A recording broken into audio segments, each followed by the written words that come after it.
welcome back. This is video 3. Here we're going to be discussing Pillar 3, the immersion loop. So, what is the immersion loop? Well, when you're learning a language, one thing that people often start with is learning words, right? Learning vocabulary. But that's really not going to get you to any degree of fluency whatsoever. It may be fun to know some words, how to say certain things in another language that you can say in your own native language, but that's not going to get you to fluency. So when we say immersion, we don't mean moving to China or Taiwan, having to spend, like I did, 20 years there learning the language. What we mean is creating a structured environment where students hear, read, and process Mandarin on a regular basis so that it becomes part of how they think, not just something they study. I remember after being in Taiwan for 2 years, I had the experience of dreaming in Mandarin. I had a dream where I was having a conversation in Chinese, and when I woke up, I was very aware that it was the first time that had ever happened to me in my life. And what it indicated was that I had immersed myself so deeply in the language that it was starting to take over my brain, even in an subconscious or unconscious state. And that's something that everybody can achieve. And it's something that you do with your native language. So if you want to achieve a similar level of fluency in a foreign language, that's the kind of exposure you need to give yourself. But it's not going to happen naturally. You have to create it. And you have to put in the work to create it. So what we want to do is create this immersion loop. So what happens is that this daily exposure is going to rewire the brain, like I mentioned, with dreaming in Chinese. And that's going to help by doing frequent listening tasks, all right? So you're going to be listening in small amounts throughout the day, all right? You want to keep that language fresh in your brain. If you just do it once a week, or even say you have Chinese class for 40 minutes a day, 30 minutes a day, it really might not be enough if when you leave class you just totally put that down and don't touch it again. More so if you're in college and you only have class perhaps 2 times a week.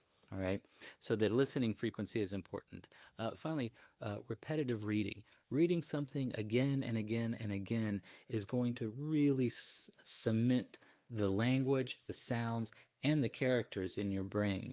Like I mentioned in the previous video, if you take dialogues and you memorize those dialogues, then that language is just going to be running through your head, because once you put forth the effort to memorize something, then your brain doesn't want to let it go. It wants to hold on to it.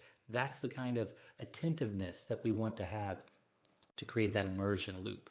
So it's kind of like I mentioned this in a previous video. When you learn how to sing a song, right? You sing the song, you listen to it again, you sing it again, you listen to it again, you sing it until you can sing the song without even hearing the music. That's the same thing we're doing. Now, people don't think of learning a song that way as difficult or hard work because they want to do it. It's enjoyable, and that's what we're going to do. We're going to make this enjoyable for you. So, how do we do this? Well, we've got 4 specific areas. One is a listening library. We're going to supply you with short audio clips that you're going to be able to listen to throughout the day. And after listening to them 5 or 6 times, they're just going to cycle through your brain again and again and again. You can do them any time of the day, on the bus, in the car, doing dishes, etc. All right. Read along passages. So we're going to give you short, engaging texts that actually are based on all the vocabulary and sentence structures that you're learning in other parts of this course.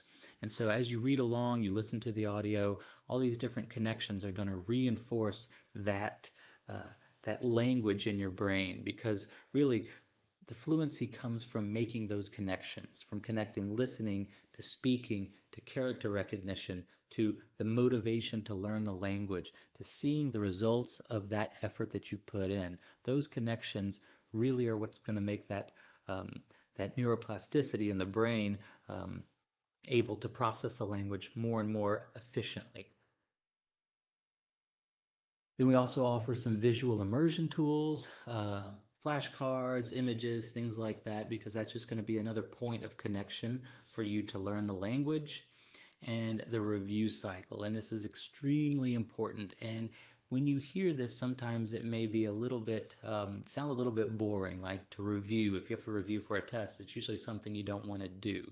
But as you review and you go back over again and again, it's going to become more and more familiar to where it feels effortless. And so that point at which it begins to feel effortless, that is the success of this immersion loop method. Okay, so it's a structured immersion. It's powerful. It doesn't really rely on willpower or cramming. It just becomes part of your daily life.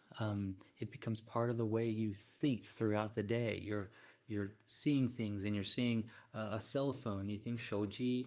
You see some dinner, and you think pai, or you think su cai, or you think I have to go get gas. 我要去加油. Right? It just is something that comes up in your mind almost automatically. So that's the third pillar. We've got one more video. It's going to be the fourth pillar, and that's our AP fluency formula.